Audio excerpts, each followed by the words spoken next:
All right, we're coming up live finally.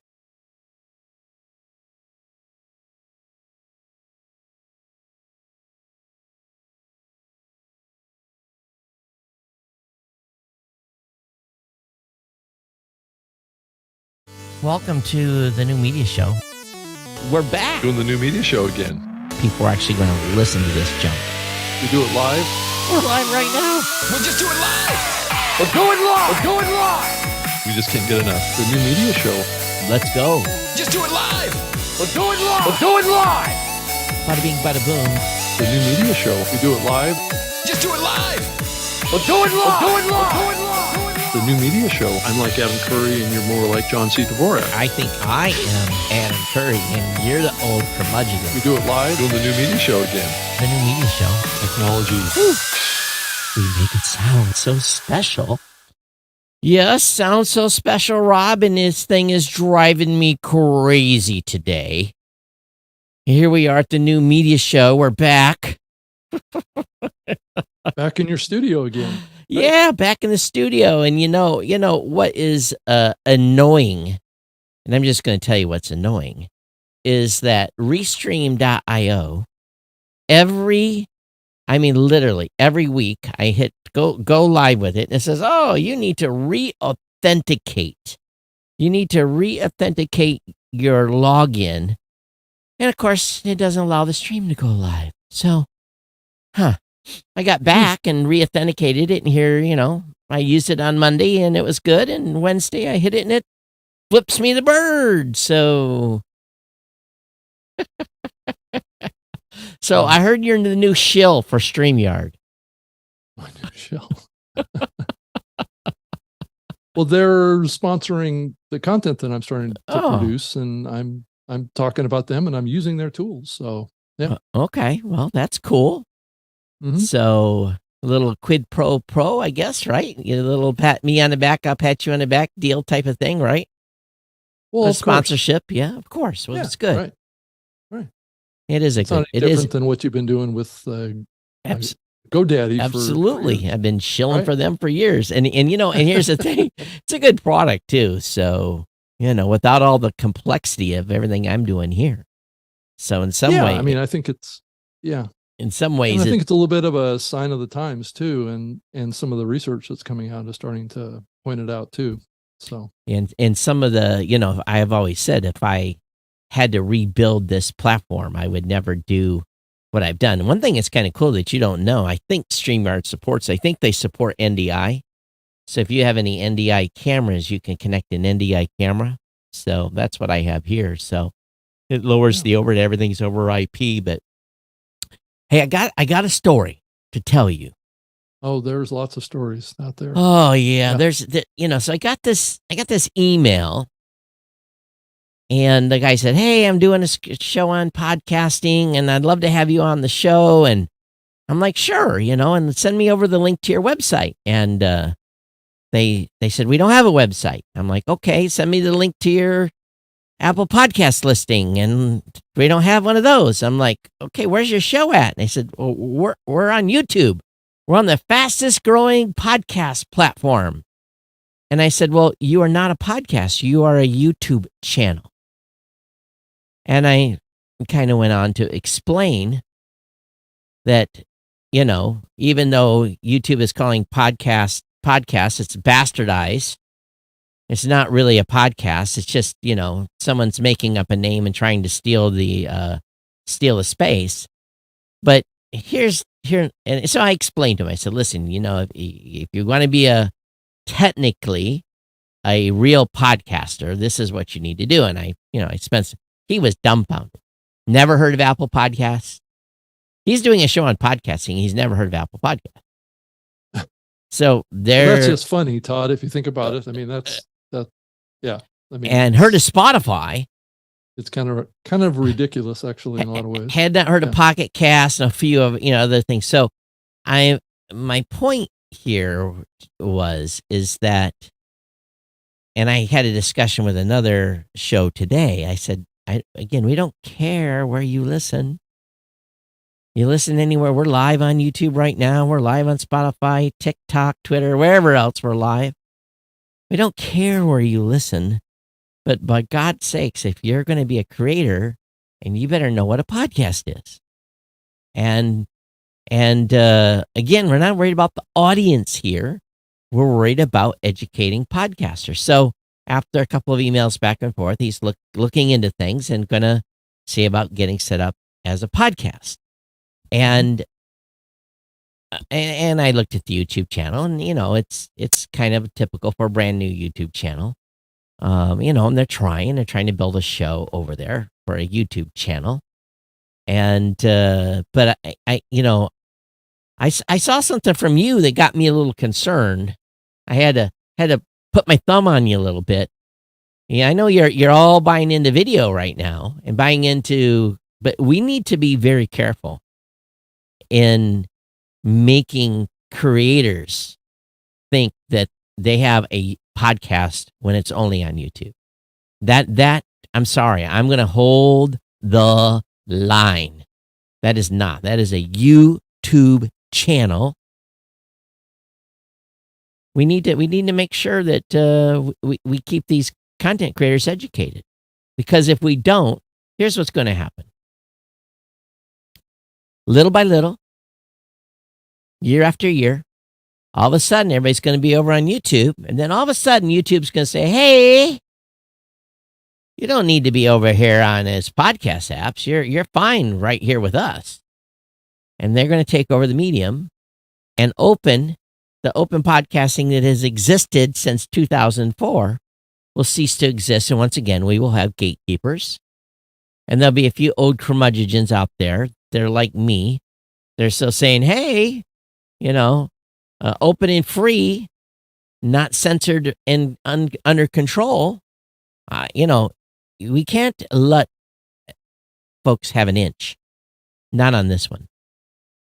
Yeah, but Todd, we can't control what the momentum is. We can, no. We can educate and Right. help people understand what the differences are. But if the winds of change are blowing, there's not much we can do. The winds about are not so. changing. Right. It's we're allowing. No, you can't force people, Todd. I mean, No, people we're not talking about listeners. We're not talking about listeners. No. Well, but that's the point, is that we have to talk about listeners. Well, listen. We don't care where listeners listen, Rob. That's been the case from the beginning. But podcasters, I'll be damned if I'm going to let a podcaster say he's a podcast when he does not have an RSS feed. They need to be called out and say, "No, you're not a podcast." Yeah, but how are you going to stop it, Todd? You're not going to stop it, but you need to educate, and we need to let them know. Guess what's going to happen? What will happen? Mark my words. If we don't educate, and if we don't keep the flag flying, then what's going to happen is all of a sudden the podcaster is going to say, "I got deplatformed." And guess what? Yeah. We're going to say, we told you so. That is the danger here, Todd. No question about it. And it is gatekeepers and non-open, non-advancement of the space. It's falling back into what things were prior to 2004. Mm-hmm. And guess what? If they succeed in what they're attempting to do, Blueberry, Libsyn, all these companies will be gone.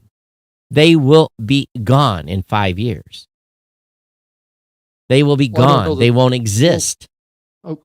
Okay, well, these streaming platforms are not distributing audio. We're not talking about. We're talking about the changing definition of people trying to, as creators. I'm talking about it. I don't care how content creators, how listeners listen. I've been an advocate of listening wherever you want to listen forever. Mm-hmm. I don't care about how listeners listen. I'm talking about making creators understand the value of this medium. And maybe they don't give a crap. Maybe we're doomed and we don't even know it. Yeah, but I don't think that we need to feel threatened by this, because what we're talking about here is video platforms. We're not talking about audio platforms. But no. But if you all of a sudden, every podcaster thinks they have to do do video to be a podcast. If their audience thinks that they're a podcast as a video show, which if you go back to the early days of podcasting, Wait. 30-40% of podcasting was video. I understand that. Right. So, there's really, this is kind of like a full cycle, I'm not full circle type of situation. But the problem we're going to run into is if and I am big on audio and video. I do both. We're streaming live. We're on, on all the podcasting apps with, lit and live right now. Mm-hmm. But what I'm trying to say as an industry, we need to get on board and educating, ongoing, continual, hard-hitting education of content creators to make sure they understand this is what you're getting into if you do this. If you go over to YouTube and create a show and you call it a podcast over there, and it's video, which is fine, and you call it a podcast, just be aware. You can call it a goat. I don't care. But what will happen is you are not on a free and open platform. You are under someone's infrastructure. They can put a thumb on you and you're gone. You're deplatformed. You're ghosted. You're shadow banned. You are driven down on a logarithm, whatever it may be. But that could happen in podcasting too, in audio podcasting. No, it can't. No, it can't. Well, Todd, we've talked about why. it on the show. How can audio? No, it can't, because guess what? If you built your brand, if you have built your brand and not built someone else's brand, if you built your brand, then guess what? You can't. Is Alex Jones still online? Yep. Yeah. So if you built your brand, you will still have a voice. You will still be online. You will not be suppressed. All these things can be true, Todd, at the same time. Well, and be writing together. I wanted to pull up a slide. I'm not giving YouTube an inch on this because they have a bad history. Google has a horrible history of cutting the rug out from underneath people. We have to look at the history of what the company has done. They have come in and said, we're going to do this for this community. They build a community and they say, oh, by the way, we're going to change the rules. We're going to change horses. And all those third parties were screwed. So you're showing some screen. What is this? Yeah, this is a screenshot from the Pew Research that just came out this past week, saying about half of the top ranked podcasts have a video component to them. So what we have to be careful of is, are we advocating against something that's already happening? 51% of the top half top ranked podcasts are doing video. You're getting my point wrong, Rob. No, I'm taking a different perspective on it. I'm saying if people want to do a video component and have a video component and they're successful with their video component, great. That's fantastic. Why can't they call that a podcast? As long as it's tied to an RSS feed, then yes. Why? Yeah, but RSS and video distribution are not handled in the same way typically. Why not? On this show it is. Well, okay. I'm okay with talking about making your video podcast available through an RSS feed. I'm all right with that conversation if you want to have that, but that's not how most people are doing it. But they say it's a video component. It's not their podcast.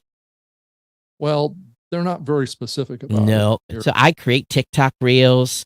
I'm creating YouTube shorts, all this stuff. I'm creating that stuff too. So that is a video component of my show for social promotion. Okay, so what's the problem with having your show being called a podcast when it's available on YouTube if it looks like just like what we're doing right now? So it's not a podcast. It's not a podcast. Well, this is a podcast. This is a podcast. Why is it a podcast? But a viewer of this show on YouTube that is not currently watching or listening to the video or the audio side on RSS of this show, we can still say this is a podcast over on that platform. But we also educate in the show where you can go to follow and subscribe to the show via podcast. I don't ask people I don't ask Todd, people. It feels like we're splitting hairs. No, on we're this. not. And yeah, we don't yeah, care it is, where and I think- listeners listen. This is the point. I know I keep don't care, saying. and that's my point. Okay. I don't care that, but that this don't, show is heard on YouTube. I don't or care either. Twitter I don't care either. I don't care either. But don't call your podcast a podcast if it's not a technically true podcast. So that means that people that watch this show on YouTube can't call our show a podcast. They can, because this show is distributed as a podcast. That's my point. Yep. But if it's not, but the viewer sees it. Okay, if looking Rob, like a podcast, sounds like a podcast, just hold up. They call it a podcast. If I do then a that's what live the show, viewer's gonna see. if I do a live show on YouTube only, that is a YouTube channel. It's not a, it's a show on YouTube. If I'm only on YouTube, it is a show on YouTube. I get that, Todd, but even YouTube is calling it a video podcast. Well, guess what? They're wrong. And we need to stand up and fight. Okay, so 1 billion views is wrong then. No one's getting 1 billion views on podcasts. No one. No one. But no one. Todd, we're right at the beginning of this. So what? So what?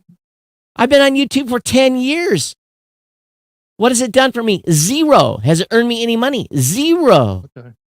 I have a hard time believing, Todd, that having shows available on YouTube that the audience thinks are a podcast, even though they don't technically have an RSS feed, there's an opportunity to make those shows or get those shows to convert to distributing on RSS. Okay, so that's great. I would see that's a market opportunity. That's an opportunity, but guess what? Right. Good luck.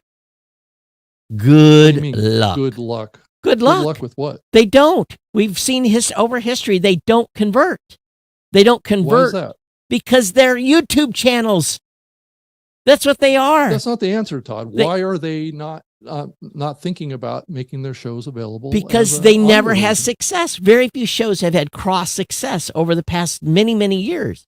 Very few shows. Well, it seems to me that that's the education opportunity. Well, what it is they have a YouTube show that they're portraying it as a podcast, and it's not a freaking podcast.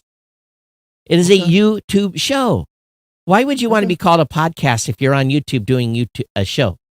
I don't even understand the idea behind that. That makes because increasingly audiences are seeing these shows as video podcasts. Well, then guess what? We have lost the battle because we have a bunch of people that don't understand. Just like this person I talked to on this email. But they don't care to understand this. Well, guess what? This younger generation. Then we're screwed. Then right? We are screwed. The industry. Yes, we are. Absolutely. Absolutely. No, I don't think we are. Because as soon as everyone thinks that the place to have their podcast is on YouTube, and we don't need to have a podcast app. You don't need an RSS feed. As soon as people think as soon as people think that. Why do you think that that's the default? It seems rather extreme, Todd, to think that people would automatically assume that. Well, I had my first example of it came into my inbox. I can share with you that. Sure, there's examples of it, but that doesn't mean that everybody thinks that. Well, if there's one, I don't think there's 100. And I know that plenty of people. I'm working on this on a 100 TV network. But you're switching into a video focus. You're moving away from a podcast focus. You're promoting it as video first. So you should be building a YouTube presence because primarily podcasts are consumed in an audio format, primarily because very few shows put their show, Rob, is your video show, I'm going to ask you, is your video component of your TV show available today as a video podcast on Apple Podcasts? No, the audio is available. As but you're a video. It's playing to the strength of both platforms. It's not to the strength. Audio is by far the largest type of podcast that's being consumed out there. So it makes sense to put your audio out as a RSS feed podcast. Which why not your video? Doing because so is the whole network. So why can't you put the video out as a video podcast? We certainly could. You It's just that should. the platform that we're on, which is a Spreaker, does not support video. Oh, well, maybe you need to be on a hosting platform that does support video. You know, thought it also increased costs because hosts like Blueberry and That's Libsyn charge quite a bit of money for video hosting, and that's one of the reasons why YouTube has rose in promise. Well, right? this is why we both know the history of if this. you want to do video, you have to pay the piper. If you want to have, if you're going to call your, No, you don't have to. if Todd. you're going to That's the call, if point. you're going to call, if you're going to call your, so what you should say is, please listen to the audio podcast, and for the video, watch our TV show on YouTube. Because but you don't have to. See, you're trying to dictate to people what they should and should not do. I'm on just this I'm topic, just playing and devil's it's not- advocate here. So you do not have a video podcast, Rob. You have a video. I have a podcast. You Todd, have a that- video show, and you have an audio podcast. Okay, it could be defined that way. I'm not against defining it that way. I'm just saying that as far as YouTube is concerned, it is a podcast. Oh God help us! You are become brainwashed. No, I'm not brainwashed. I think Todd. so. I'm seeing what's right in front of me. Well, I'm holding the line. I know you are, and that's fine. Well, and here's the deal too. And we have not learned from past history. Yeah, we have. Now, I've already heard of a couple companies that said, "Oh, we're going to integrate with YouTube podcasts." And guess what? Todd, I also faced this whole pushback when I launched my podcast back in 2004 because I was on the radio. Well, There was bias because I was a radio show. Well, and I welcome- shouldn't be a podcast. welcome to come over. Well, I Easier- know, but the problem is that there's a history of exclusion in the podcast. No, there's not a history of exclusion. Again, what have we said from I felt it back what, in 2004. what we have said Todd. from the beginning is don't care where they listen, as long as they listen. Don't care where they know. watch, as long as they watch. But the podcasting medium has always been very proprietary to its infrastructure as a definition of what that is. When it comes to distribution of podcasting and to be called a podcast again, I'm only talking about the creator side. Listeners are going to do whatever they want. Viewers are going to do whatever they want. But increasingly, we need that's to what we need to we make to sure start thinking about. we that, need to Todd, make sure because- creators understand the difference. And as long as they're educated and know that, yep, at some point YouTube could shut you off and pull the plug on you and you can have an extinction event, as long as they know that, good. They make their own decision. That's the risk that you take. And if you add advertising to your show now, increasingly there is content moderation coming into podcasting. And when you well, not from Blueberry. Well, yeah. Okay. I'm talking about the industry as a whole is definitely moving towards integrating content moderation. Well, we need to we need to have a list. We need to have a list of the jerk offs that are doing that and make sure that it is well we known. already know who's doing it. Well, Todd. then we It's- need to publish the list of who's doing content moderation, who's moderating content, so that we know who's being censored. No, it's the advertisers are the ones that are demanding content moderation as a definition for flow of ad buys. Well, I don't care about that. If you choose to do ad buys, but then that's where it's happening. Don't say you don't care but about I it, don't. 'cause I that's where don't it's because happening. not 50% of podcasters don't care about money. So they're not going to have advertising in their shows. So they don't have to worry. I don't care if you play in the advertising game. If you're going to play in the advertising game, you have to know the consequences of saying something in your show that could get your show demonetized. If you're going to play that game, then guess what? You have to wear the big boy, big girl pants and live with the content and make sure that if you say the wrong thing in the wrong way or the wrong phrase in the wrong sequence, you're going to be demonetized. So if you play that game, you have to know that. And you know what? Yeah, and if you talk about topics, there's alternatives. You can move your show or split your time on a platform like Rumble. and be able to talk about. But the why topics would that you want want to move to Rumble? Have a podcast on open RSS that is not. Yeah. Why? Well, we have a platform. We don't need to move to another platform. We Right. can be distributed on another platform. We don't need to go to another platform as podcasters. I know a lot of people are going to say, and a lot of people are going to say, Todd, you're being extreme. No, I totally get where I was in your camp for most of my career working at a podcast hosting company. I get you 100%. Someone said, Rob, ask StreamYard to implement RTMP poll so we can use Podcasting 2.0 live item feature when doing a live recording. I'm all right with that. Yeah, please ask them that. Yeah. That was asked. Yeah. I think most podcasters want to grow audience, right? And they want to keep their costs low.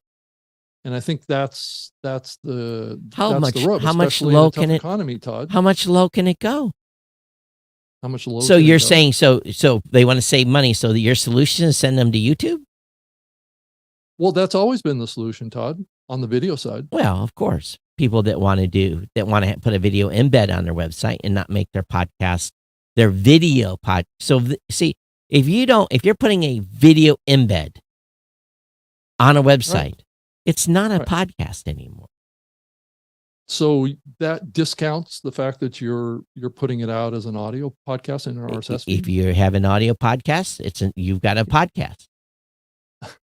Okay. Well, that's the podcast version of the show, right? And the video side is the YouTube. It is the show. version of the show. No, I'm just saying. So you can't really here's my main point. We can argue over semantics all day, but my main point is, right. The second we give ground, it's like that show. I told him, I said, I don't want to. I will not come out. Given ground. I'm Todd. saying It's already happening. I told this. Yeah. I'm not. I told that show. Well, I'm saying, but the content creators, the podcasters, Okay, have so already given ground on fine. this. So I told the show that wanted to interview me about podcasting on a podcast show that was only a YouTube channel. I said no. That's what you need to do, Todd. That's I said the answer no to all this. Said no. That's the answer to all this is that the hosting companies need to be advocates for what they do and the advantages of distributing your show via RSS. And I explained that. They can't go about trying to cancel other ways that podcasters are trying to distribute their show. Well, I'm not talking about not allow them to call those versions of their show. Well, I'm going to continue to call a show that's on YouTube that doesn't have an associated RSS feed and not an available podcast. Joe Rogan is, oh, by the way, Joe Rogan is not a podcast. He is a show on Spotify. But millions of people in the world think he does a podcast, Todd. I'm sorry to. Oh, I know. I understand that. That's the fact. Oh, I understand. I understand. Right. But doesn't it going to stop me from saying his show is no longer a podcast, even though he has his Libsyn feed still on reserve, so that when the Spotify money runs out, as it will, when he has to come back and go back to syndication again. So I'm still waiting for that. Well, he's on probably at least a 2-year contract, so we'll see. It's been longer than 2 years, but how long has it been he's been over there? It's probably been 3 or 4 already. When did Joe Rogan go to Spotify? I think it was in 2020. Would be my guess. But again, he is really kind of the exception. All the other shows over there have been canceled. Look at the stupid money they spent with Harry and Meghan, $23 million. Well, and Spotify is another example of a platform that's increasingly embracing what's being termed a video podcast. So he started in December of 2020. So yeah, it's been more than 2 years. I think. And then there's speculation now around Twitter getting back into distributing. Yeah, they're never going to implement RSS. So, well, that you're assuming that's they don't want you. They don't. Twitter, right. Spotify, YouTube, Amazon, Pandora, they don't want you to leave their platform because you are the product you're being monetized against. They Right. do not want you to leave the platform. They want to feed you ads. They want you to be a slave to their system. They don't want you to leave Right. because they're That's monetizing against you.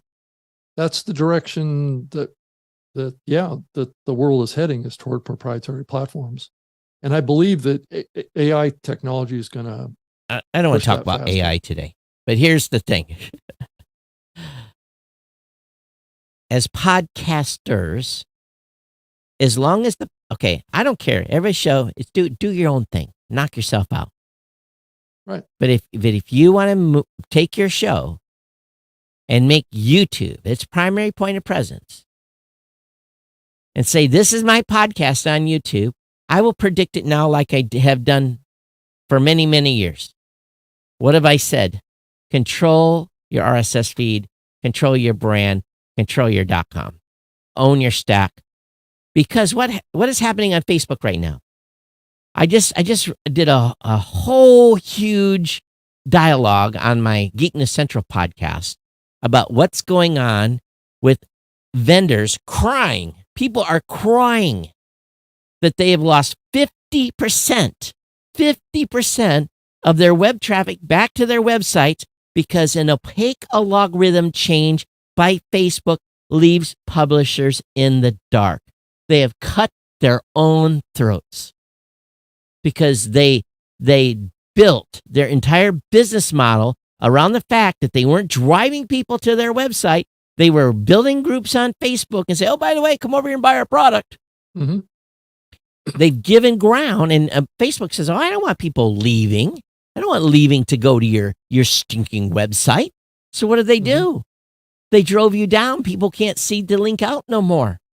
So these companies are going out of business because Facebook has cut their web traffic to their websites 50%.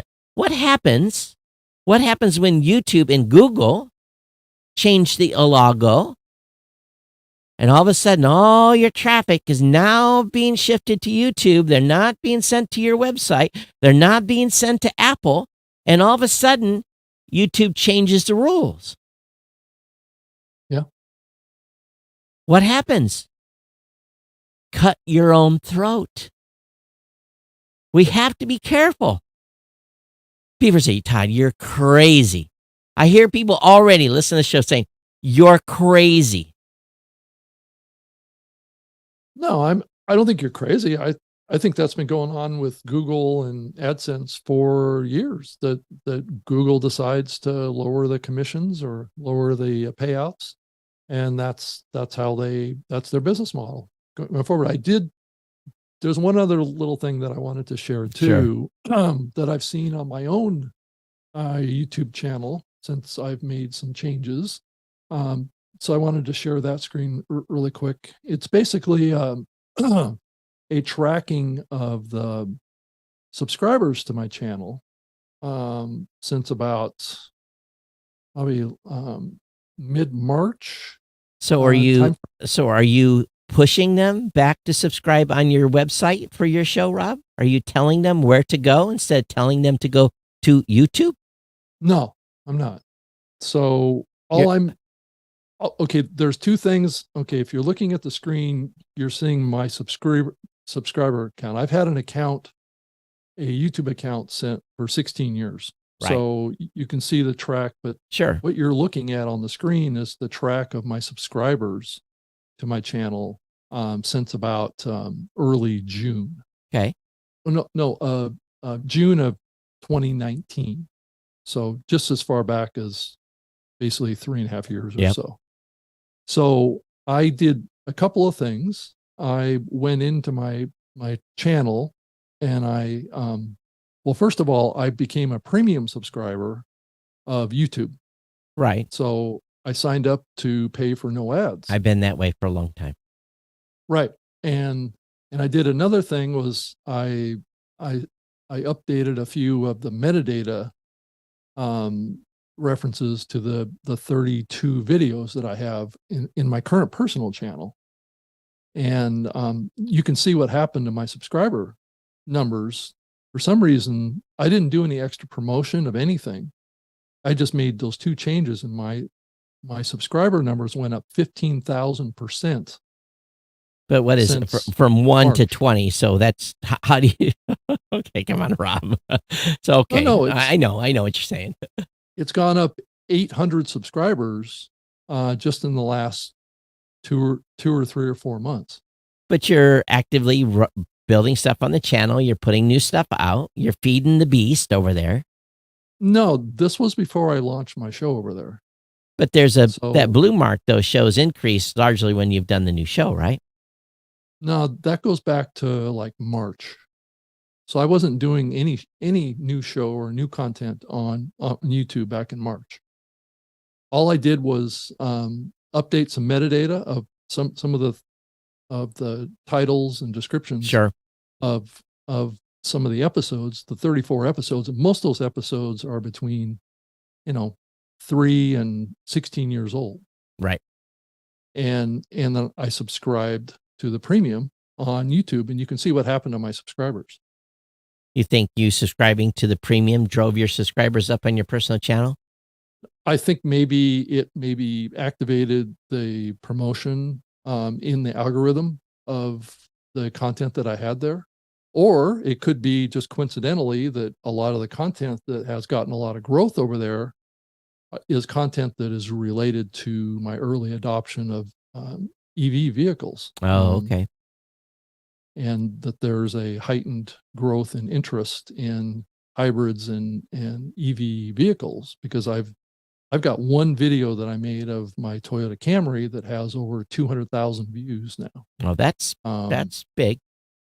Yeah. And then I've got a bunch of other ones that I made about my Nissan Leaf that I had, and also the Tesla Model S in there that have spiked in their views as well over the last 3 months.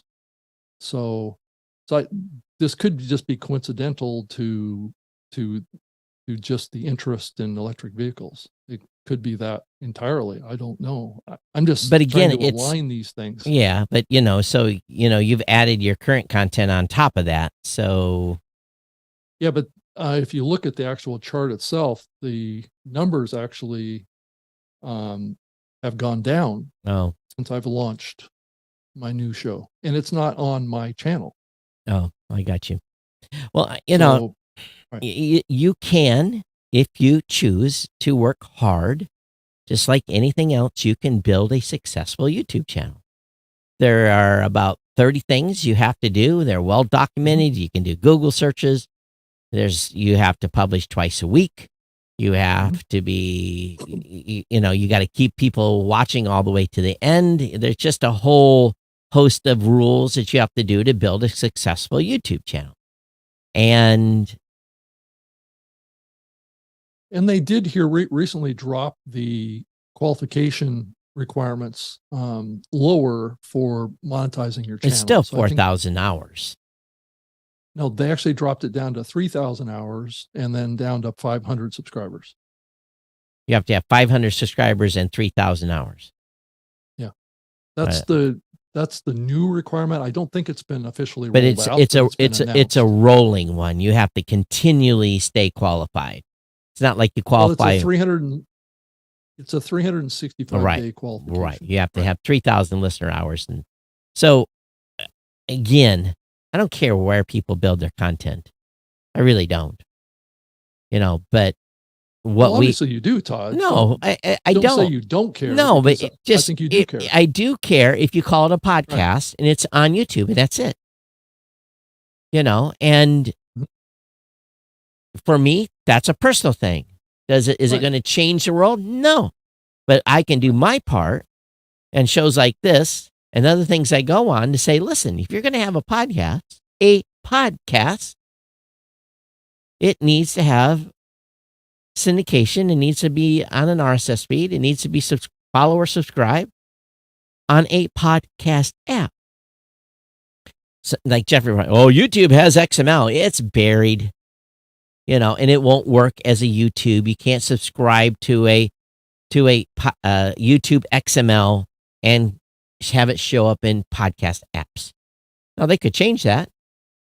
Well, that raises another question, Todd. Why couldn't we create a YouTube channel, or not a YouTube channel, but an RSS feed that contains links to streaming video files? That's what video is streaming video files. No, I said, but include the links to a streaming video file versus because it won't play unless it's in a web player or on an app. They don't allow you to directly play or render video outside of the YouTube platform. You can't just go watch a video that's on YouTube unless it's, if you do it, you're going to get hammered. They want you on the YouTube platform. Right. And it's increasingly the case with Spotify and other platforms that are allowing longer form content to be uploaded directly to their platforms. So we're seeing video move.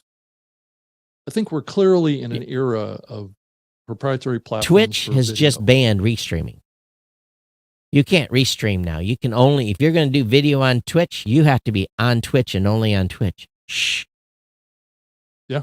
They're not allowed to restream to other platforms. So this show isn't available on Twitch anymore, is what you're saying? Yeah. I'm not saying it isn't. Well, I haven't found it over there in a long time. Well, it's on. It is? But I haven't found it over there. No one watches it over there. Well, I do a search for this show over on Twitch and I can't find it. So I don't know if it's just streaming live and not being saved. That's what's happening. Or yeah, who knows? Yeah. Also, in the Pew research, I thought it was interesting. I can pop this up as well. About, let me see if I can get that screenshot big enough where it's going to be visible. But here, let me screen share this really quick. Let me look. See if we're still live over there. So yeah, we're live right now on Twitch. Oh, we are? Yeah. Okay. Well, the Pew research is showing us that about a quarter of the top ranked podcasts are about true crime. That's not surprising.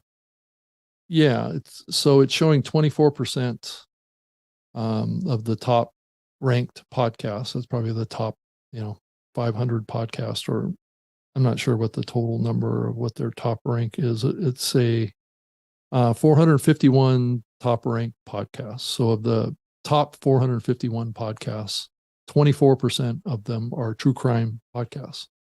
And then 10% are politics and government. 9% are entertainment, pop culture, and the arts.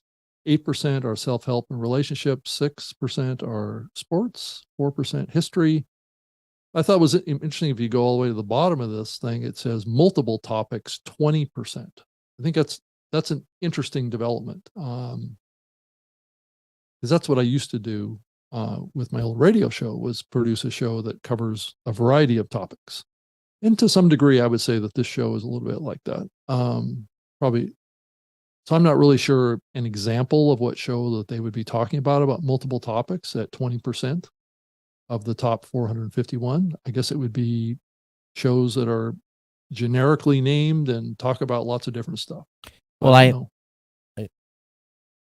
I've invoked a reaction on YouTube.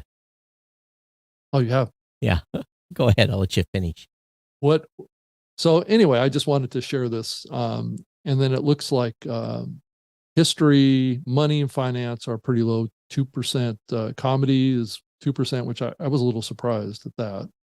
And then religion. So I would say that the comedy and the entertainment, pop culture, probably belong together. I don't know that separating them makes a lot of sense, but it does point to maybe a change in the medium away from comedy to some degree, because comedy and religion are at the same percentage, 2%. So, and then technology is 1% and health is 1%. I think those are interesting kind of trend lines if they're accurate with the top 451 shows. Yeah. So I don't know. Do you have a reaction to that, Todd? Yeah, we're going to be putting some data out soon. And, some of this stuff is, where are they getting those 451 top shows? From Apple I don't know. Podcasts, probably. Well, it says at the bottom down here, it says 451 top ranked podcasts. Let's see here. The top 300 in average U.S. daily rankings on Spotify and Apple Podcasts from April 1 to September 30th of 2022.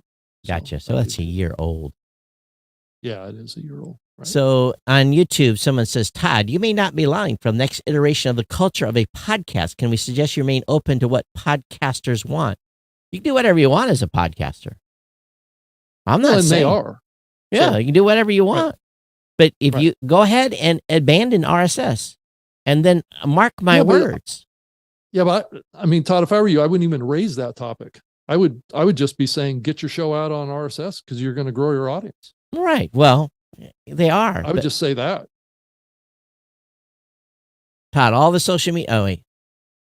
The listener is the customer, so we need to speak their language. Yeah, wherever the listener wants to go. I don't care. Like I've said before, I don't care where they consume the content. This content is everywhere. This show is everywhere. Yeah, I think we all agree to that. Yeah, that's from Ross. Ross says, my blog posts contain both the YouTube embed and the audio podcast player. So you have a YouTube show and a audio podcast is what you have. That certainly is true. Right. Technically. Yeah, it is. But some viewers on YouTube are going to say, well, I'm listening to the New Media Show podcast on YouTube. So that is a reality too. Whatever the listeners say, I don't care what the listeners say. Again, I don't care what the listeners or viewers are doing. They're going to consume it. All I'm talking about, again, let's leave the listeners alone. This is just podcasters. We're just podcasters right here, right? We're no listeners. Who listens to this show? Podcasters. Listeners are not listening to this show. But podcasters do care about how many listeners that they have. I know.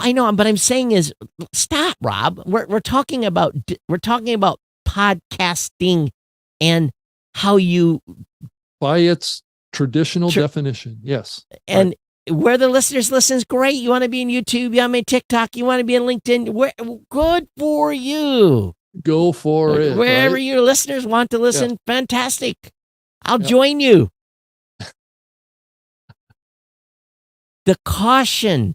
It's just a caution for future podcasting. So what do we add? Okay, Todd, what are we advocating for then? We're advocating education to make creators to understand the value of podcasting. Of RSS. That's it. So let's do that. That's it. Yeah. That's it. And if people want to call what's on YouTube a podcast, I'll call it not a podcast if it's not. There's nothing we can do about it, Todd. Nothing we can do about it. You're right. But what can we do is we can, as a podcast community, protect the podcast space while at the same time satisfying all our listeners. Right. If you don't think the podcasting space is worth protecting, then you haven't been listening to the show long enough to understand the history of why podcasting started to begin with. Right. That's all I'm saying. Yeah. Took 49 minutes to get there. That's all I'm saying. Yeah. Because if you allow the gatekeepers to control your shows, there will be a day you'll wake up and you'll be like, you'll have an expletive that's going to come out of your mouth and say, man, I remember this dude. He used to scream and yell about podcasters having their shows being distributed via RSS. And I thought he was an idiot. Yeah. Should have listened. This has happened multiple times over the past 18 years. I've said things and said things and said things. So you're wrong, you're wrong, you're wrong, you're wrong. And all of a sudden, oh.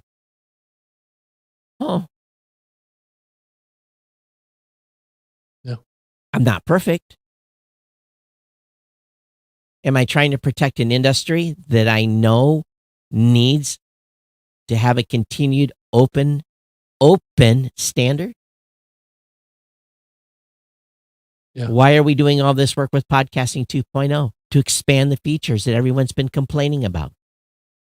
Mhm. Most podcasters are never going to get monetized on YouTube. Right. They're not going to have super chats. Most are not. Never going to happen. Never. You can have super chat within Podcasting 2.0 today. It's called a boost. Yeah. So, Do you want to change topics, Todd? not really. RSS may become bendable in order to survive. And RSS doesn't have to bend. It is bending. It's expanding. Well, it's just adding capability. It's adding capability. Right. We've added Right. like 20 new features to RSS. Yeah, and I think that's awesome. It is So- awesome. It is awesome. I It's agree. actually, some of the stuff that's to be done in podcasting is now making changes in radio streaming. Mhm. It's So- it'd be great to see the big platforms kind of embrace these changes. It's questionable since it wasn't their idea whether or not they will do that. Some but- won't, but I think there's like 8 or 9 apps now that have finally jumped on the bandwagon. So it's jumped up. And RSS doesn't.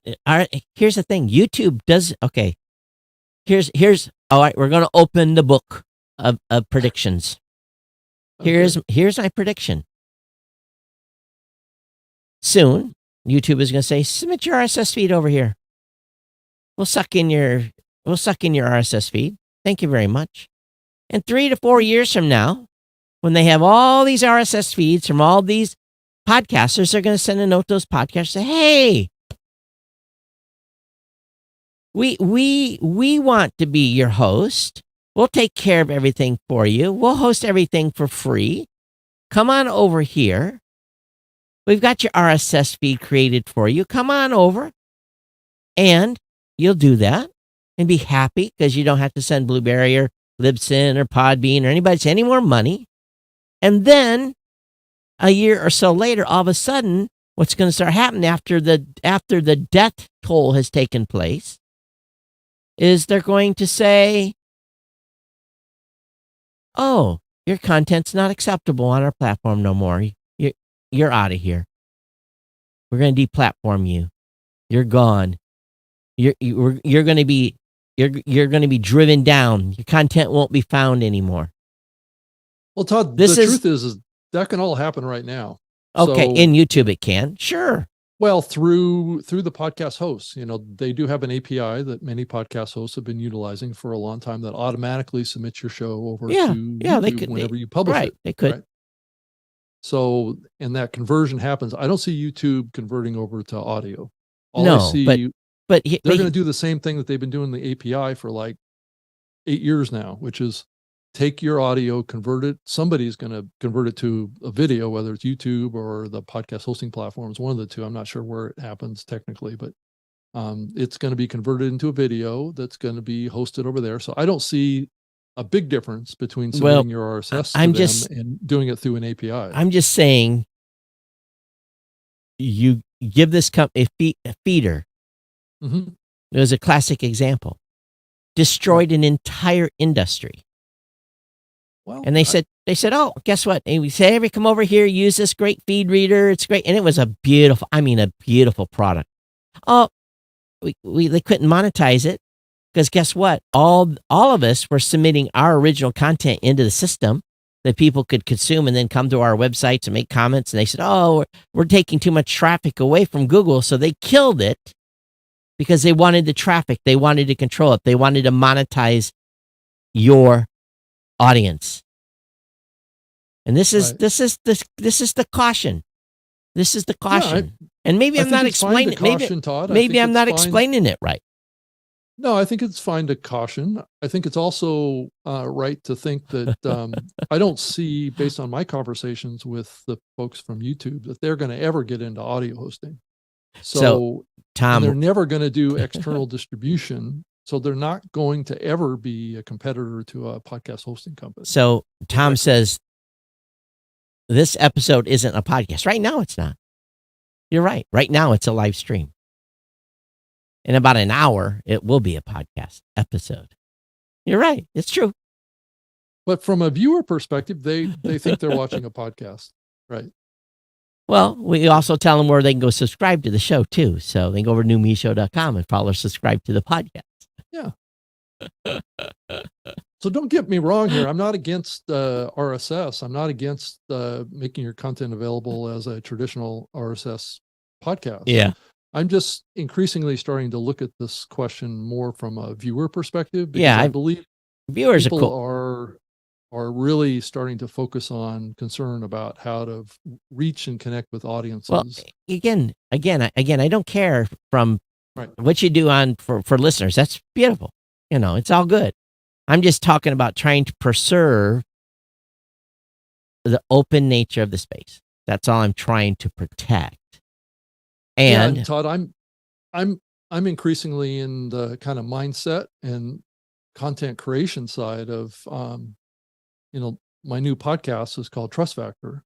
And what I'm increasingly focused on is what positions can I take on things that build trust, right? Right. And also have a reasonable position that someone can look at that and not see bias, right? Right.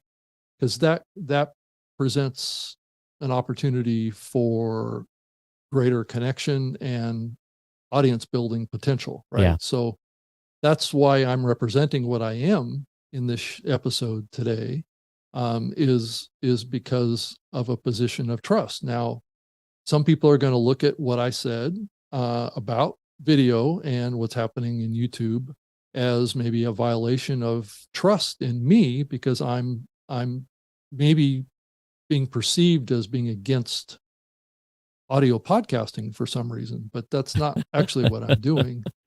I understand where you're coming from with your show. Right. I'm actually not against audio podcasting. I built a 10-year, 13-year career in audio podcasting.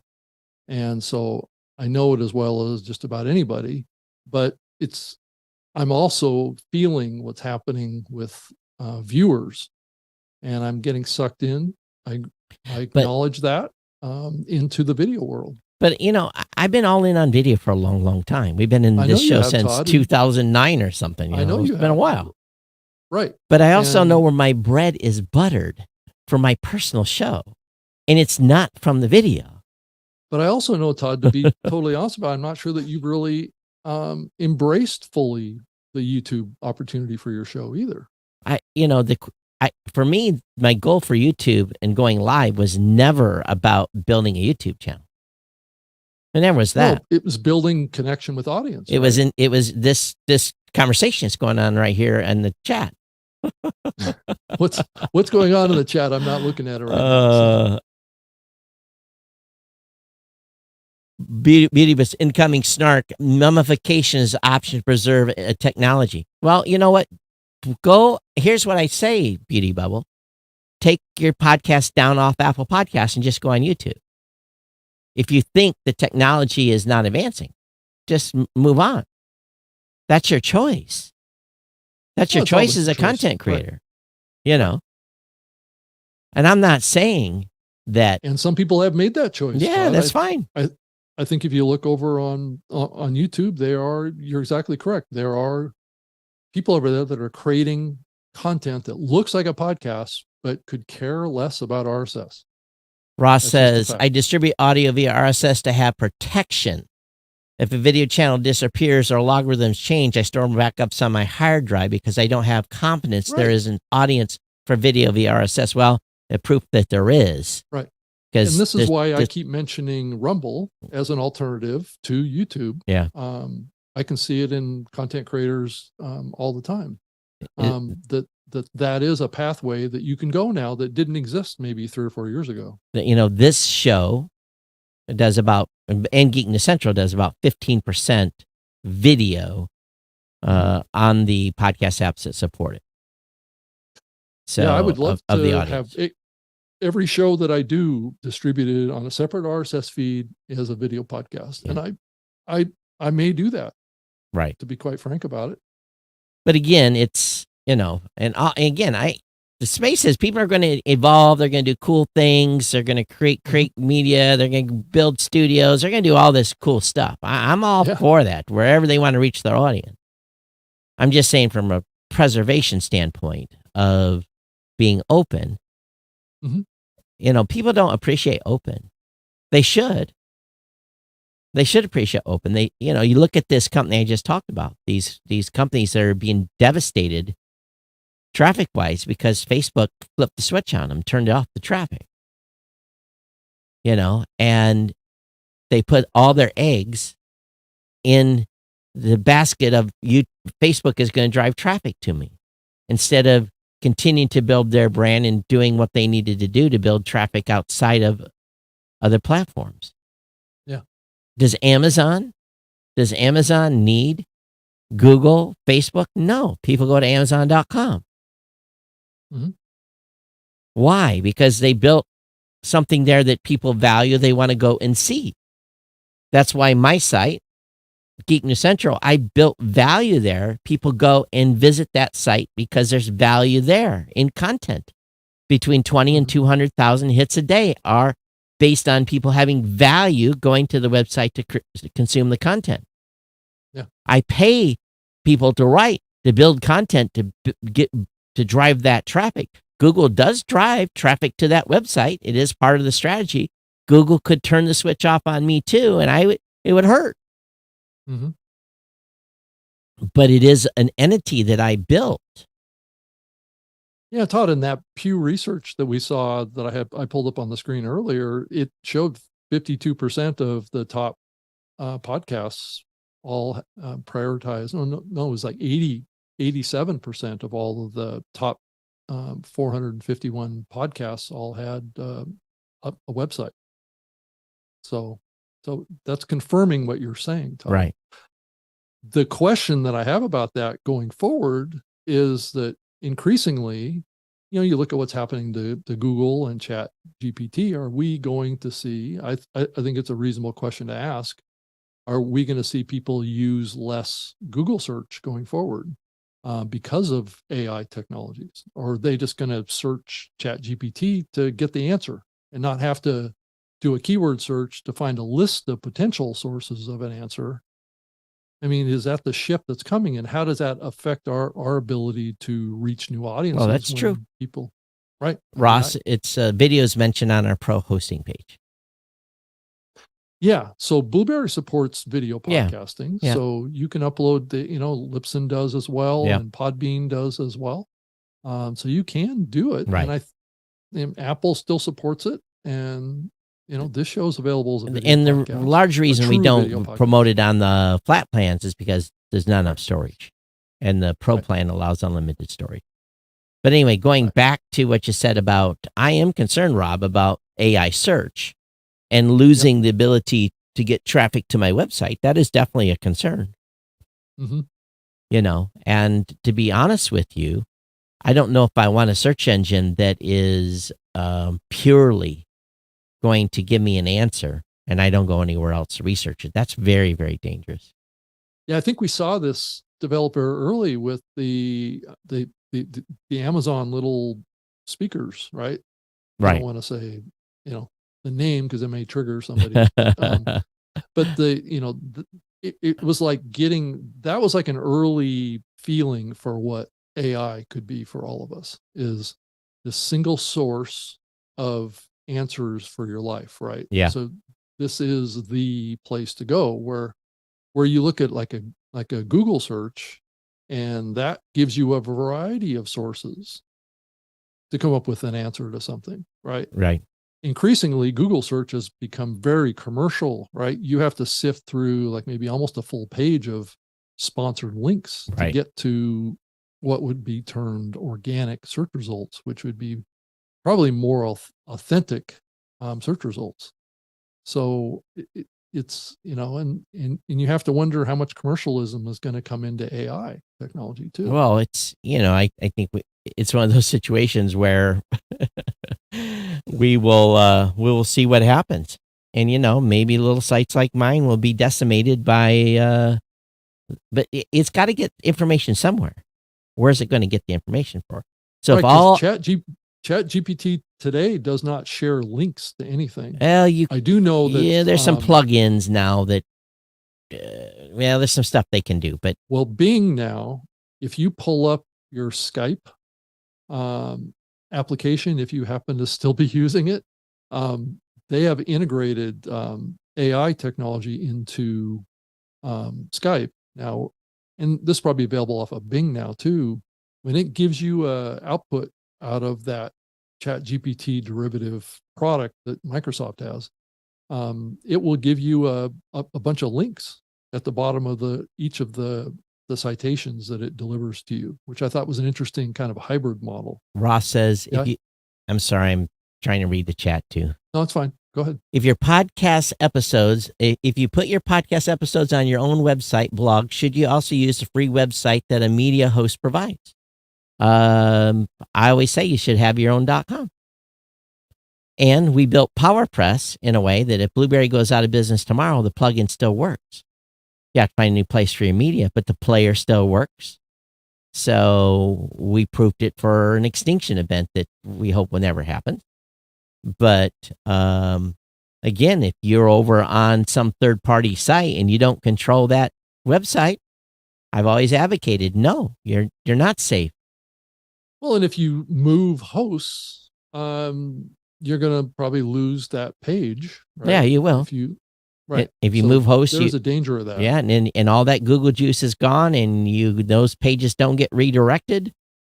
And that's why people don't move, because they have 800 episodes on Podbean or on Libsyn, and it's on their site, and if they move, they're screwed. So you can get your own custom domain name to point to those pages in most of those platforms. But it's still mapped in such a way. Good luck getting that straightened out. And if you move it, then you have to move the custom domain, and then it's going to have a different kind of SEO response. And all the links will be different too, unless you're able to have a coder code something up. So this is why I've always advocated to have your own site. So it's those, that's great point. Matter of fact, I haven't done any marketing usage on saying anything like that. Thanks, Ross. I just gave me some new ideas. Not asking it as a substitute for your own site. Yeah. I believe in that too. So anyway, I'm sorry, Rob. I've been keep interrupting your conversation. You keep wanting to suck me back into AI, and I do. Yeah, okay. You're trying. Well, it is a big topic of conversation. Well, the Blueberry team met last week, 2 days of, conquering the world type of discussions. And all I can say is on the AI front, I can't say what we're doing on the AI front. Well, there's been a few of your competitors that have announced. Well, they've done integrations with other people, so. Right. They've done coming up with their they've own done nothing. integrations. They've done nothing unique. Yeah. Well,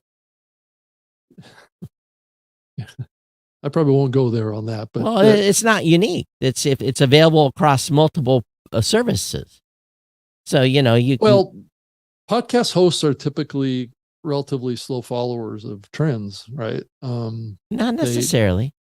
They typically adopt things that have already been proven to work, right? Well, let's just go on a limb and say I'm not going to be the trend. I'm not following the trends. I'm going to do something different. Okay. Well, no, Ross, you can say anything you want. Any other comments in the thread? Oh, it's a good one today, and I hope I save comments because there's a switch I have to flip.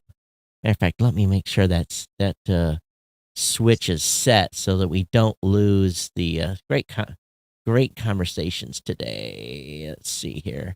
Yeah, live chat. Do I have that saved? Yeah, I have live chat replay turned on. Good. So we're not going to lose any of these great comments today. This is the most comments we've ever had on YouTube. Well, we're talking about YouTube, right? So I guess that makes sense.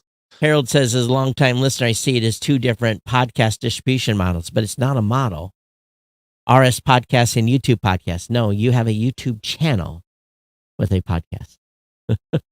It's not, Technically, and you can make it a podcast, but there Todd. is no distribution. You are on YouTube. That's what this show is designated in YouTube. Yeah, I know, as a but podcast, right? but it is. But again, if you're going to be on YouTube, you have a podcast on YouTube. I guess if you want to say that, go ahead. As long as you have a regular podcast. Right. Yeah, I Right. know. But I'm not gonna. We have to again. I think we have to be careful as podcasters, Yeah, I not just as think listeners. that the industry, the podcasting industry, needs to be much, I guess, continue what they've always been doing, and that's educating Yeah, the podcasting industry and new podcasters, and they just got to keep after it, right? Yeah. But the attention certainly is huge around these alternative platforms Well, because everybody's got stars in their eyes about video. Yeah, right? and until they understand how hard video really is, and how hard it is to succeed, and how much easier it is. We're seeing. I mean, right now, audio numbers, listener numbers are exploding. I mean, we're watching across all shows. Shows are seeing tremendous growth right now because there's fewer audio podcasts being created. So my personal show, this show, they're all up. Some shows are up as much as 10 or 15% in the last 6 months. It's that's a for shows that have been in the space a while, to see that kind of a rise. That's really not doing too much other than just continuing to create content. That's significant because the listeners have not left. But I do think, and it's just something I kind of heard on another show, was that people are being more diligent with the time that they're committing to the content that they're consuming.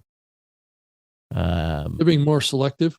Is that what you're Yeah, saying? be more selective. I think broadcast television is in big trouble. I really do. I think mindsets are changing.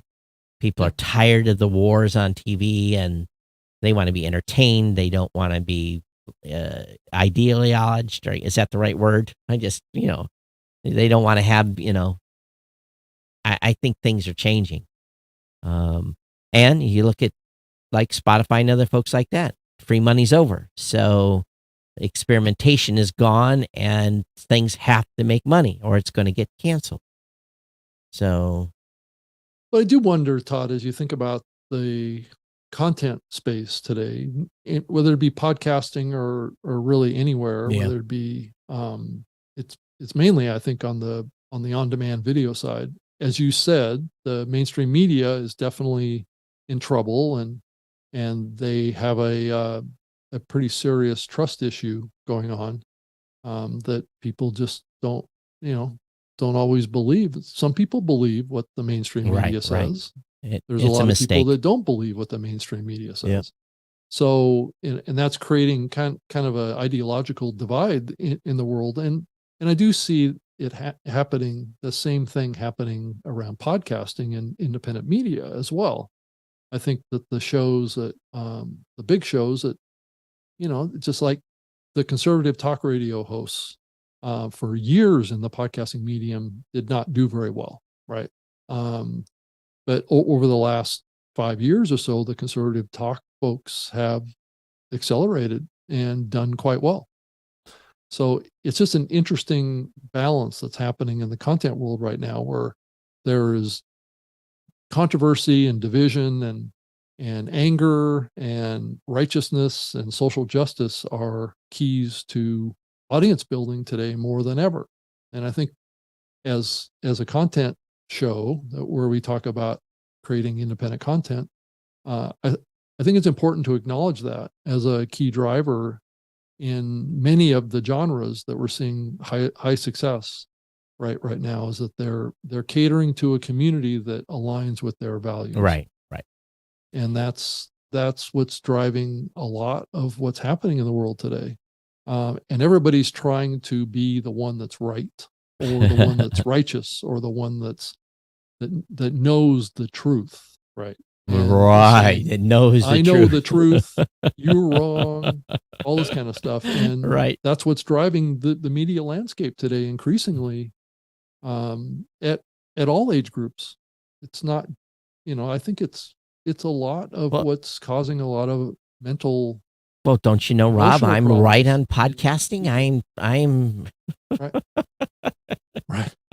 We're right on this, and we're right on that. you and know, you're wrong, I, and you know, you're doing I, something I'm wrong. not saying I'm right. I have an opinion.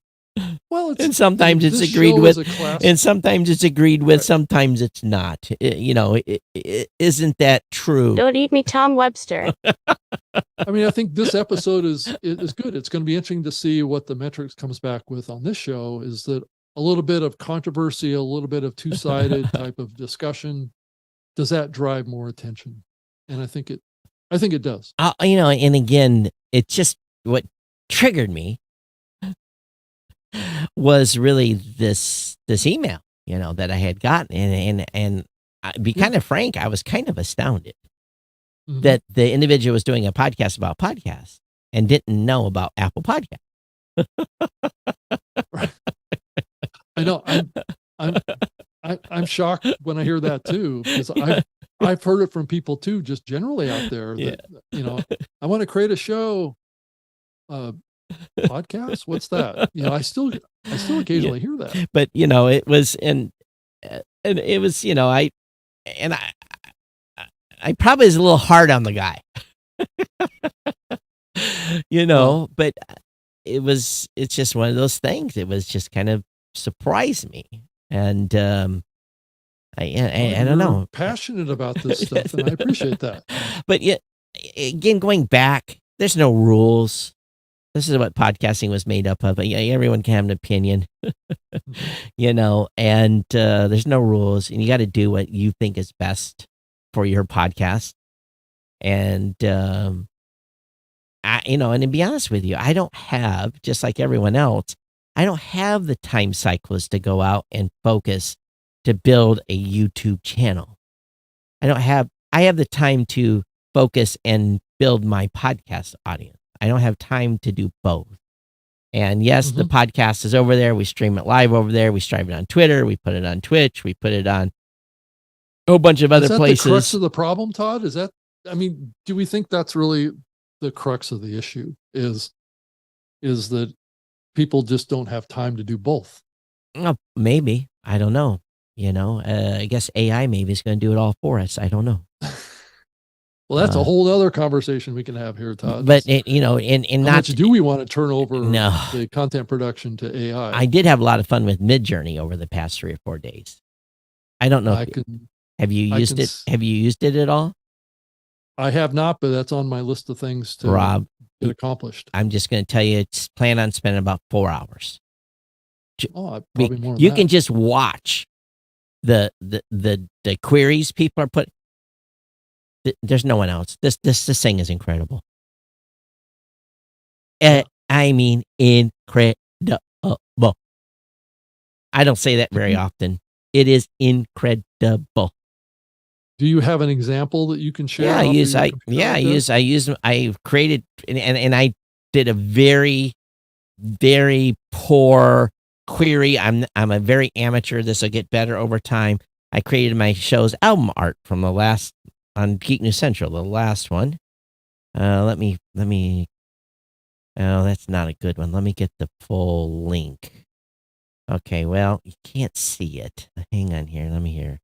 Well, if you just go over to, and basically what I asked it to do that with this show, I will. And you just tell me what kind of a logarithm or what we should. Just give me a description of what this shows. The query. Just give me. We'll figure something out. But basically, I asked it because the title of the show was "Opaque Logarithm Changes by Facebook Lead Publishers in the Dark," and I said, create a picture of a business that is in disrepair for no traffic. And it showed me it built me a building in shambles with rubble around it, with the windows busted out, the roof off the top, with a light pole with no light on it. That's what it created for me. And it was just very simple query. And really what I wanted I tried to get it to create something where it was showing like a graph with downgoing traffic. That's what I was kind of looking for, but I couldn't get it to do it. So anyway, for the first try, it was a little fun. But So in this episode, it's going to have like the podcast logo, which is that kind of radio type of icon, and then YouTube logo with boxing gloves. Right? Oh, that's what I should do. So let me write that down. We'll create a logo with and actually I can probably have the query made now. So we just have a little fun here. I know you guys are sick of this. So you got to go imagine. Create a square image. Square image with the podcast RSS feed, and they may not do it because of copyright, feed logo with boxing gloves.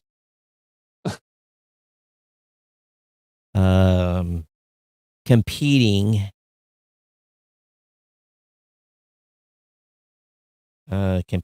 against each other. The YouTube, and that's why I say they may not allow it. YouTube logo with boxing gloves. Oh, yeah, because of trademark. Yeah, they may not let it. We'll see here. We'll see what it creates.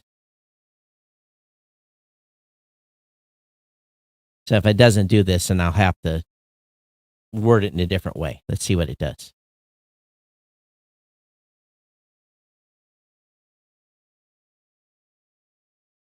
How long does it take to usually generate? Well, I got to get to the bottom of the thread here to find my query, and I'll tell you how long it takes. Because you got 4 minutes. Okay, I've got 4 minutes left, and I didn't have this stupid thing all the way to the bottom here. So, oh my God, Todd, what are you doing? So Todd, I charged up my Zune HD again. What? All right, where did it create it yet? You see on the back, there's a tombstone. Oh, on the back of it. Where's my query at? So it's still loading. Yeah, this thing is done in channels. It's kind of weird. Where did it put it? And of course, I've probably lost the stupid thing now. Let me look at the status here. Like the battery dead already. The battery didn't last long.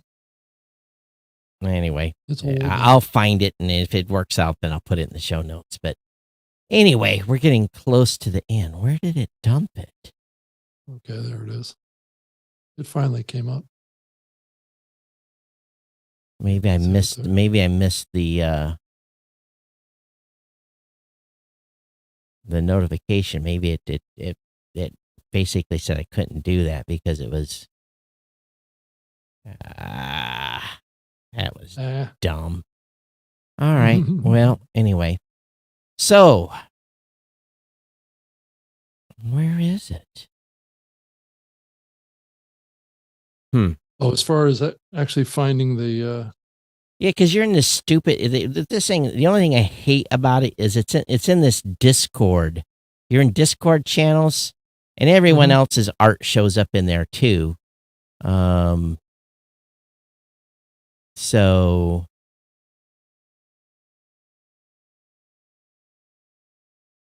okay, yeah, I'll play with it and find it, see where it went. I'm gonna have to re-query it again.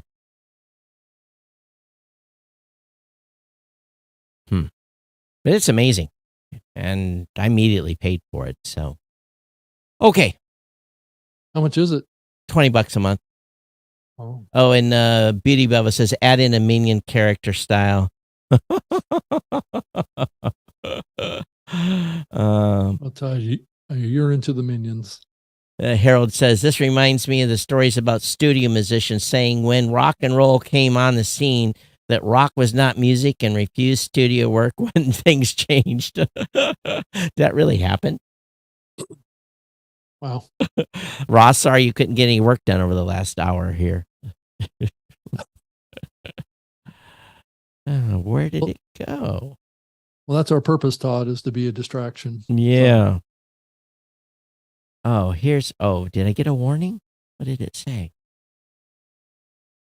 Oh, maybe I didn't hit enter. Maybe that's why it didn't get built.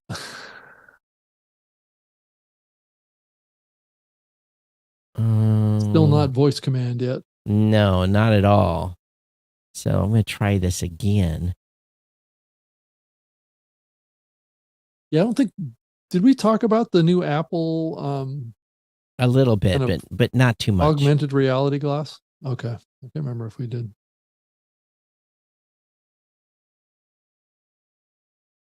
Yeah, I think we did, actually, the more I think about it. Okay, now I see it. Waiting to start. So we'll get a picture here maybe before we leave. And I'll put it up live here. And what the heck is that? This is the Discord channel. Okay, it's creating it now. It's coming. Oh, I think this is going to be bad. It just it's already red. Yeah, it shows boxing gloves, but oh well, again, you have to give it the right query. It's 46% built. Yeah, this is going to be a bad one. And didn't give the RSS. It didn't do the RSS logo, and it didn't do. Yeah, that's pretty bad. That's really. I was curious how it was going to represent RSS. Yeah, it didn't. YouTube. It didn't at all. I will say that this is a very poor. It's a fail. It's a fail. Yeah, it's a fail. Can you zoom in on it a little bit? Let's see if I can bring it up. Yeah, that was a fail. In a boxing ring with it had F on one side, and yeah, that was a fail. So again, work in progress and learning how to use this thing. Well, and some things it just may not do a good job of understanding what the query is. That's a good $20. That's not a good representation of the $20. So okay, we'll get out of here. I'm Todd at blueberry.com, blueberry without the E's because we couldn't afford the E's, at Geek News on Twitter, at Geek Hey, News. Todd, I know what you could do. Oh, you could do a query, say, the flaming demise of podcasting. Oh, it does. Oh, okay. Imagine the flaming demise of podcasting to video. It's going to create something weird. It's not abstract enough. You always see these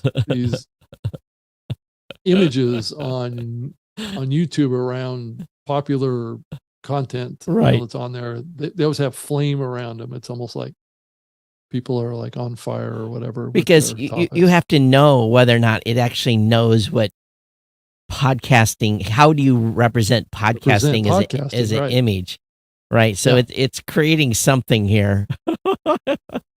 It's 31% created. But anyway, I'm Todd at blueberry.com, at Geek News on Twitter, at Geek News, at geeknews.chat on Mastodon. Oh, it's not too bad. You got a guy screaming into a microphone and flames behind it. Or a microphone with flame coming up from it. So not bad. Not bad. Got a microphone with flames around it. So not bad. Maybe we'll use that one. The dude yelling in the microphone with the flames behind. Yeah, that might be a good one. That's us, Todd, today. That's us. So what you do, if you like that, then you click on it. Goes 1, 2, 3, 4. You click on on U1, and then it will create a variation of that I can then do this, and I can open in a browser, and that'll be the show art for today's podcast.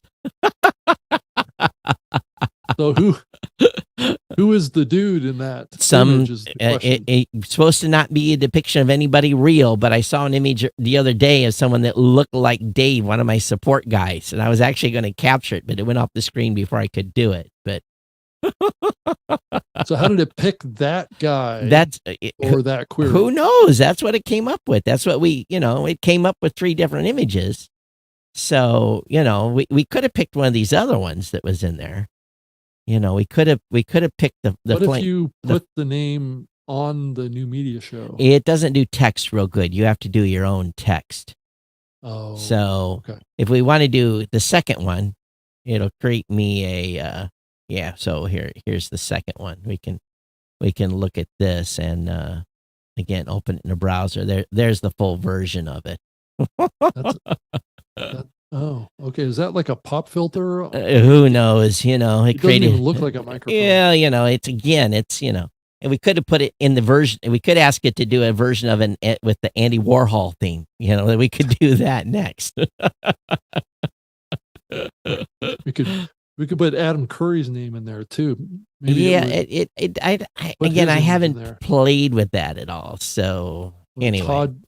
Todd Cochrane's image in there. But it's not bad, really. If you think about that, it's just some episode art to put in. People see that and they're like, what is that? Especially if you come up with a title like, some real clickbait title. So if you were to put your name in there, would it represent you in the art? I don't think so. I haven't tried it. You don't think so? Yeah, I don't think so. And it's not supposed to create real people, I don't think. And you can't ask it naughty things either. You can't ask it to draw a naked picture and stuff like that. So it won't let you do porn. That's my understanding. I haven't tried it yet, but that would basically say you can't do that. So there are rules. Well, I'm sure they've set some constraints. Otherwise, there would people that create anime would be doing all kinds of weird adult porn anime on Midjourney. People are writing books already and having it do the art for the books. They're writing books, and then each chapter of kids' books are having it do the art. If you know how to write up a good query, it comes up with some really incredible stuff. I was just having fun with it, but because you can see other people's queries, you can see what they're doing. And like, here's a query of somebody that his query was Arctic Explorer Wes Anderson style, whoever Wes Anderson is. And, look at that. Pretty incredible. But is that what Wes Anderson looks like? I don't know who Wes Anderson is. Yeah. And here's another one, Arctic Explorer Wes Anderson style plus Lotus RGB lighting. So it changes it. See, like little Skype. Put your name in there or my name in there and see if it will generate some version. All right, we're keeping people over for the show. You're gonna have to watch the video version of this show here. Imagine, create a picture of the podcaster Todd Cochrane. We'll see what it does. So you're probably going to have to put this in the show notes or something. Yeah. Well, we'll see if it actually will depict. I don't think it'll do a person. Well, it's going to try to do something. We'll see what it comes up with, the view of me. And again, waiting for it to start. You kind of get in a queue. Oh. Yeah, so it creates 4 different versions. Oh, this is going to be interesting. Oh, this is definitely not me. It comes up with who it thinks is Todd Cochrane. No, definitely not. Doesn't look like me at all. Wow. So it must not be connected up to No, I don't think so. Photo no, because I think collection. they'd run into all types of copyright issues if they did that. But it ain't bad. So, it still has that's a good album. That's good. Could make for album art for something, Well, I guess it could be thought of as an avatar. Well, this is what it came up with. Right. So, none of those look like me, thank God. So anyway, it's a little fun. Yeah. All right, we're way long. We need to get out of here. Rob, Okay. how do they hit you up? Yeah, you can go to Twitter and find me over there at Rob Greenlee. I have a little blue check mark that I pay for to Me too. to Elon to keep him in business. And then I'm also on LinkedIn. You can also just do a search for Rob Greenlee over on LinkedIn. You can do a search for Trust Factor, which is my new video show. I'm coming up on episode 8 of the series. It's on Spreaker as a podcast, and then also it's on YouTube at 100 TV. If you do a search in YouTube for that, and or you can go to 100tvnetwork.com to find over there. You can send me an email, rob.greenlee@gmail.com. Happy to hear from you. And if you want to send hate email, please do so. I'm sure we got a few of you riled up today. Yeah, I think I have some thick skin, so I think I can take it. Me too. So, right. And we'll see. Here's a true test, Rob. How much we get talked about during the Podcasting 2.0 show. Because they listen I'm to sure we'll be talked about a lot, and I'm going to get beat up. I don't think so. I don't think you're going to get beat up. Well, Adam's already beat me up about this topic. So, oh, really? All right. What did he say to you? He sent a tweet to me, correcting me. Oh. Mm-hmm. So I didn't see that. I missed out on the fun. I've touched a nerve, Todd. Plus, I also put out a tweet, I think it was yesterday, saying that Joe Rogan is a terrific podcast host and asks great questions on his podcast. That's why he's got the most popular non-podcast in the world. And I got all sorts of flack from people telling me that I was taking the sides and defending a person that puts out massive amounts of misinformation. Oh, really? So you got jumped on by the woke crowd. Mm-hmm. Yep. Ah. So welcome to our world, Todd. Yes, indeed. Well, it's not like we shy away from controversy. I have never, even in my days doing my radio show, I got into all sorts of trouble with that. So, right. That goes way back. That was way before the woke days. In the end, I think ultimately we just love this space and we're trying to protect it and make people think a little bit. That's all.